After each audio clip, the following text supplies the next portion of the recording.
What a magnificent setting. It's hard when you drive in here not to think of the circumstances President Roosevelt faced and how he overcame so much for so many. So, good afternoon. A few weeks ago, I spoke at Gettysburg about the need to unite our nation. And today, I'm here at Warm Springs because I want to talk about how we're going to heal our nation. Over these past few months, there's been so much pain, and so much suffering, and so much loss in America. Over 225,000 people have lost their lives to a virus.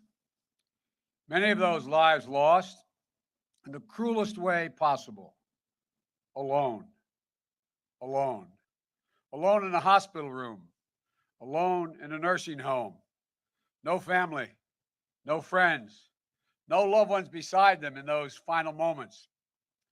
And it haunts so many of the surviving families. Families who were never given a chance to say goodbye. I and many of you know what loss feels like when you lose someone you love. You feel that deep black hole opening up in your chest, and you feel like you're being swallowed into it. The tragic truth of our time is that COVID has left a deep and lasting wound in this country. Millions of Americans have lost their jobs, and we see the empty storefronts and the shuttered businesses, the visible signs of lost hopes and broken dreams. But what we don't see is in all those parents staring at the ceiling late at night wondering, how am I going to pay the mortgage? How am I going to pay for our rent? What are they going to do if one of my kids gets sick now that I've lost my health insurance? Growing up, like many of you, I watched my father struggle to find work. He made what I call the longest walk any parent can make, up a short flight of stairs to his children's bedroom, to tell a child, you can't play in that little league team anymore. You can't go back to the same school. We can't stay here, Joey. We can't stay in Scranton anymore. We have to move. There are good jobs in Delaware. When I get one, I'll come back for you, your sister, your brother, and your mom. It's only 157 miles away, Joey. My father came home every weekend for that year or more, but he always said, when we finally got settled in Delaware, he used to say, Joey, a job's, and all my friends would hear it as well, a job's about a lot more than a paycheck. My sister heard it as well, Valerie. He said, it's about your dignity, a job. It's about respect. It's about your place in the community. And right now, in this autumn afternoon, millions of Americans all across this country feel they've lost all that. A season of protest has broken out all across the nation. Some of it is just senseless burning and looting and violence that can't be tolerated and won't. But much of it is a cry for justice from a community that's long had a knee of injustice on their neck. The names of George Floyd, Breonna Taylor, Jacob Blake, they'll not soon be forgotten, not by me, not by us, and not by this country. They're going to inspire a new wave of justice in America. These are historic, painful crises. The insidious virus, the economic anguish, the systematic discrimination. And one of them could have rocked the nation, any one of them. Yet, we've been hit by all three at once. But if we're honest with ourselves, the pain striking at the heart of our country goes back months, not months, but years. Our politics has for too long been mean and bitter and divisive, and you can hear it now in the distance. We've stopped seeing dignity in one another. We've stopped showing each other respect. Too many among us spend more time shouting than listening, more time fighting than working together, more time demonizing and denigrating others than lifting them up. The divisions in our nation are getting wider. Angry people are upset. Anger and suspicion are growing, and our wounds are getting deeper. And many wonder, has it gone too far? Have we passed the point of no return? Has the heart of this nation turned to stone? I don't think so. I refuse to believe it. I know this country. I know our people. And I know we can unite and heal this nation. Warm Springs is a good place to talk about hope and healing. Sir Franklin Roosevelt came, quote, to use the therapeutic waters to rebuild himself.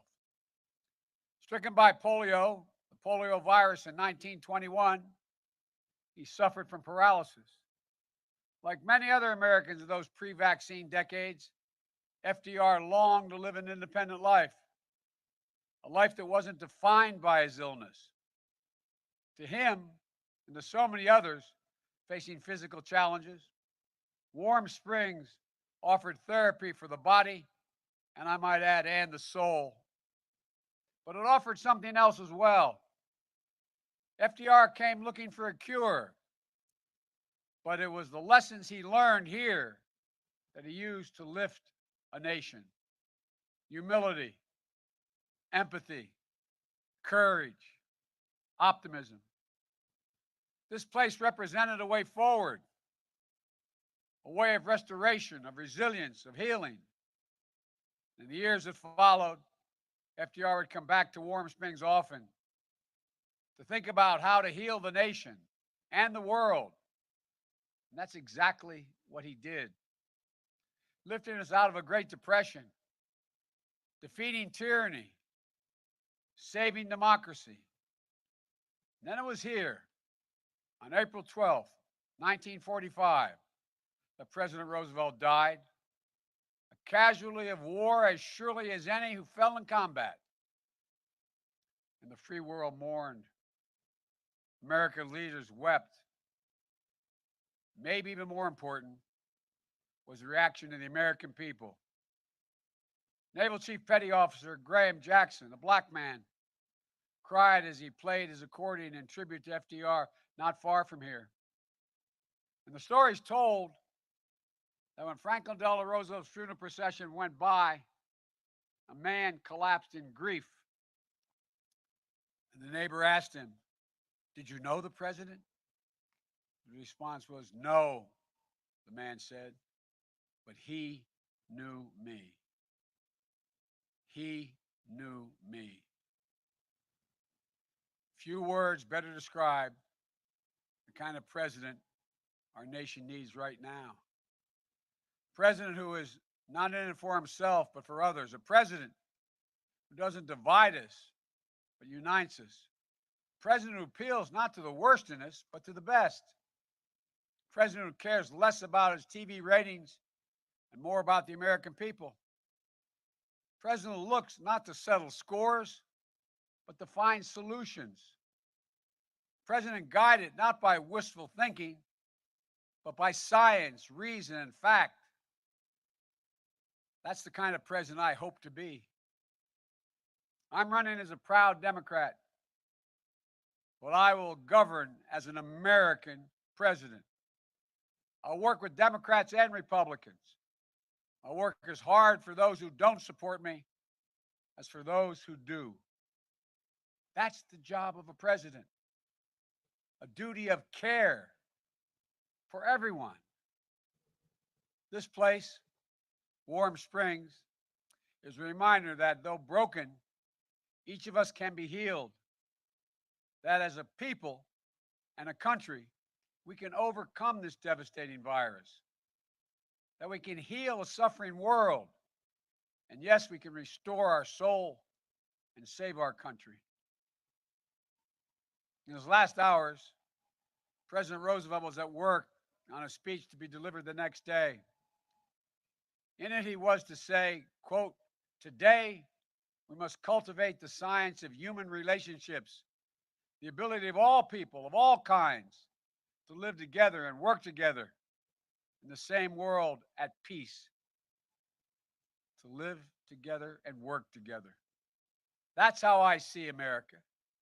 That's how I see the presidency. And that's how I see the future. I tell you this from my heart.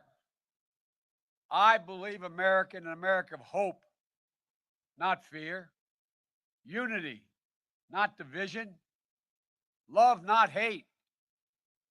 The presidency, though, is only one part of the American chorus. History isn't only a story of the great and the famous. No, our history is a story of we, the people, of all of us, together. I've long said the story of America is a story of ordinary people doing extraordinary things. Change in our country comes when the voices of the powerless reach the ears of the powerful. When those whose names we'll never know, but who risk their lives to, in the words of Dr. King, bend the arc of the moral universe toward justice. Bending that arc is the work of our time. But it'll take all of us, red states, blue states, Republicans, Democrats, conservatives, and liberals.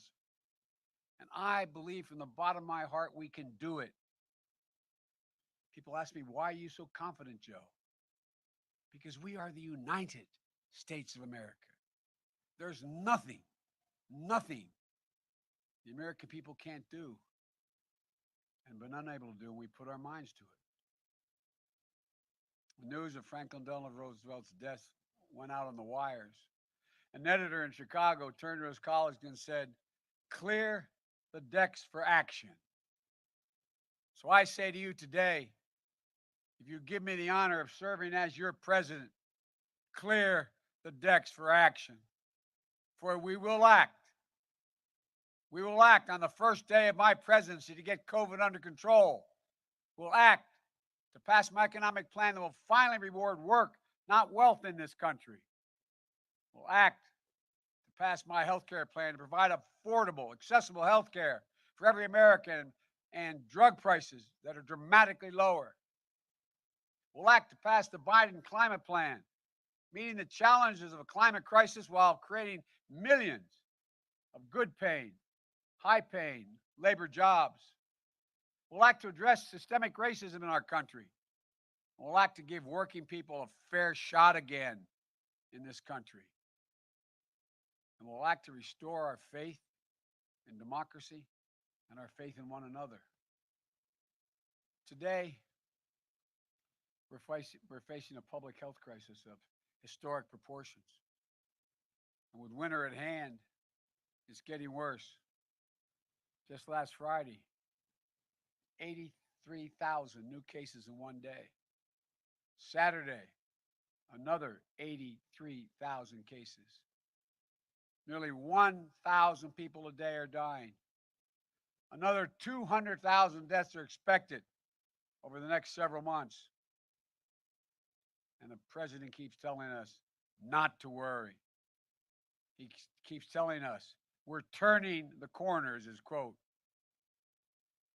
He says, removed from reality and as offensive as when he told us the virus affects virtually nobody, just the elderly with heart conditions. Virtually nobody, just the elderly with heart conditions. As if they don't matter. And when he said in response to the number of deaths reaching 1,000, he said, it is what it is. Well, it is what it is because he is who he is. In the spring, the president declared in his voice as commander-in-chief, says commander-in-chief, he was going to wage war on the virus. Instead, he shrugged, he swaggered, and he surrendered. And then his chief of staff, just last week, made a stunning admission, an admission that I believed but never thought he'd say, saying, quote, "We're not going to control the pandemic," end of quote. We're not going to control the pandemic. It's a capitulation. It's a waving of a white flag. It's a window into the shocking truth about this White House that they've never really tried. Think about all the frontline health professionals who've risked and some given their lives for the last 9 months in this pandemic. Think about all the first responders. Think about all the grocery store clerks, the drivers, the delivery drivers, the trucks, teachers, parents, with their kids home from school.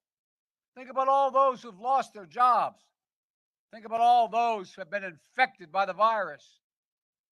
Think about all those who have died.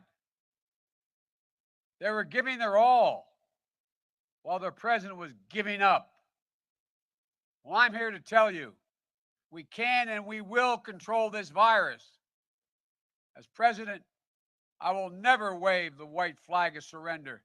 Just imagine where we'd be today if the president had embraced wearing masks instead of mocking it. Imagine where we'd be today with a president who practiced social distancing instead of holding super spreader events. Imagine where we'd be with a comprehensive system of testing and tracing. I first put forward a detailed plan on how to deal with this virus back in March. This administration ignored it. Then I released several more detailed plans in the months that followed, the most recent just last week. This administration has yet to offer a single plan. That's one of the reasons why one of the most prestigious medical journals in the world, the New England Journal of Medicine, called the president, quote, dangerously incompetent. Went on to say the president had turned a crisis into a tragedy. I'm ready to act. I know what to do. And starting on day one of my presidency, we will do it. I've talked about the battle for the soul of America since the very beginning of this campaign. And I want to be very clear in these closing days about what I mean and about what I intend to do in that battle to assure that our better angels prevail over our worst instincts. I believe this election is about who we are as a nation, what we believe, and maybe most importantly, who we want to be. It's about our essence. It's about what makes us Americans. It's that fundamental. Time and again throughout our history, we've seen charlatans, the con men, the phony populists who sought to play on our fears, appeal to our worst appetites, and pick at the oldest scabs we have for their own political gain. They appear when the nation's been hit the hardest and we're at our most vulnerable. Never to solve anything, but only to benefit themselves. In a recent encyclical, Pope Francis warns us against this phony populism that appeals to, quote, the basest and most selfish instincts. He goes on to say, politics is something more noble than posturing, marketing, and media spin. These sow nothing but division, conflict, and oblique cynicism. He said, for those who seek to lead, we do well to ask ourselves, why am I doing this? Why? What is my real aim? Pope Francis asked questions that anyone who seeks to lead this great nation should be able to answer. And my answer is this: I run to unite this nation and to heal this nation. I've said that from the beginning. It is badly necessary. The Bible tells us there's a time to break down and a time to build up, a time to heal. This is that time. God and history have called us to this moment and to this mission.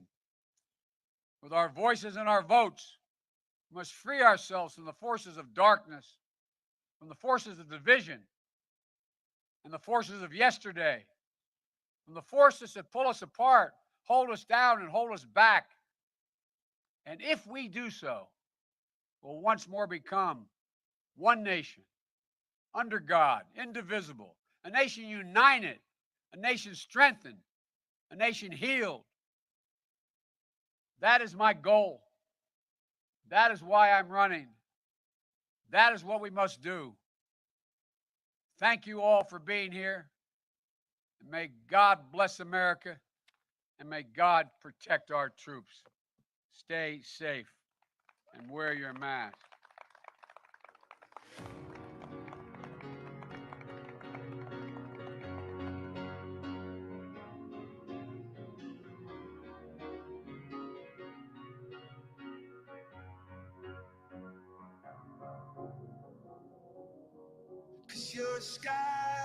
Cause you're a sky full of stars. I'm gonna give you my heart. Cause you're a sky